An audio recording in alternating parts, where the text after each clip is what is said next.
Good morning, good afternoon, good evening, wherever you are in the world. Today we're going to continue with Sarah Brannick's Simple Abundance 365 Days to a Balanced and Joyful Life. February 28th. Do try this at home. Vital records. Better to be safe than sorry is an old adage, which we may well take to heart in wartime. House and Garden magazine encouraged their readers in 1942. Have you an air raid closet where all the supplies that pertain to this emergency are kept together?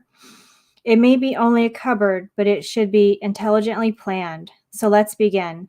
Since just the idea of having to evacuate your home is overwhelming, we're going to keep this low intensity. This is just a great opportunity to get organized. Plan for 2 hours at a time on a couple of weekends, and you will not believe the relief of knowing where everything is instantly. We'll be adding things to the caution closet as the year goes along. But for now, the first file will be a collection of our vital records. Most likely, all these papers will be in separate files. Gather these originals and keep them in a storage box while you complete this task. Make photocopies of them.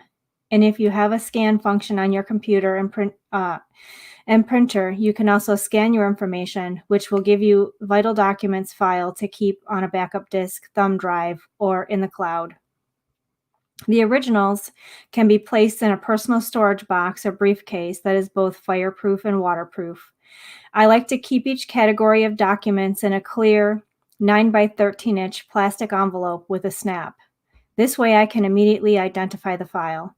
Birth certificate or adoption decrees, marriage license, divorce papers, if any, wills, banking information, any powers of attorney, legal and medical, insurance papers, life, home, and auto, deeds or leases, copies of credit cards, auto registration and car documents, social security cards and papers, passports, visas, green cards, income tax files for the last 3 years, and medical records.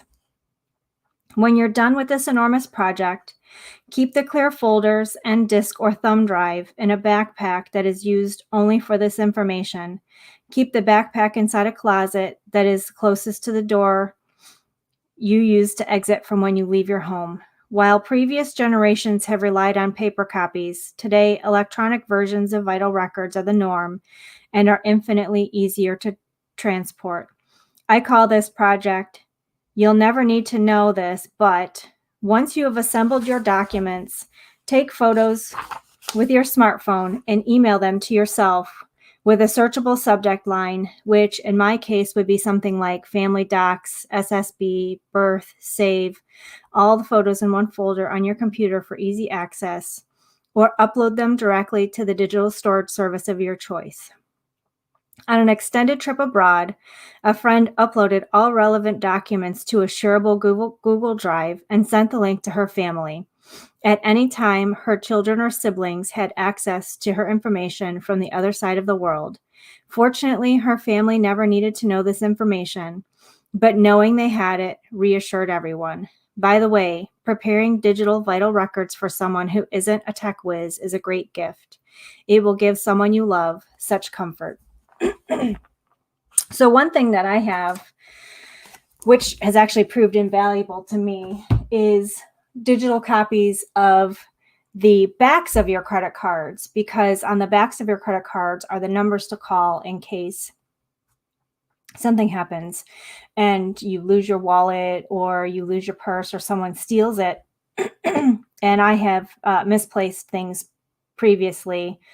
I actually left my when I go to the grocery store, I don't take my whole purse. I have a small little wallet it's kind of like a crossover bag that I can keep just a few items, and it has my driver's license and stuff like that. And so I've sometimes when I go to the grocery store, I'll put that in the little child section of the basket, because walking around the store for a long time, you get really warm, and I'll take my coat off and stuff.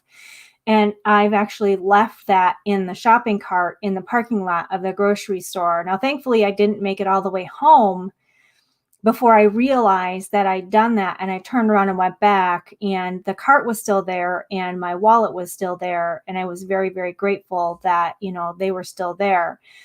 But having the numbers to call in case something happens and you need to cancel a card right away.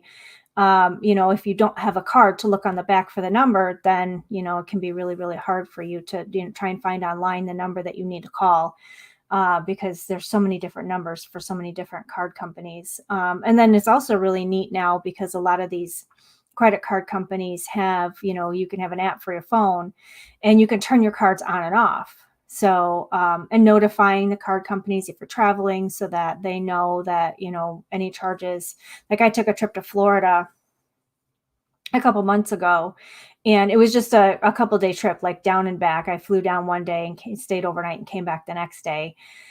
But I didn't notify my banks or credit cards. And I had trouble when I got there, and it was late at night getting the rental car, because I was in Florida, and American Express was like, why are you trying to get this car in Florida? You should be in Michigan. And it's like, 10:30 at night. And then trying to refuel the, um, the rental car when I was taking it back, my card was flagged for fraud, a different card. And so, notifying them that you're traveling, is beneficial because then, they can know that any charges that are done are not fraudulent and they won't put a hold on your card. So, being prepared is always a really good thing. So until tomorrow, I hope you have an amazing and blessed day.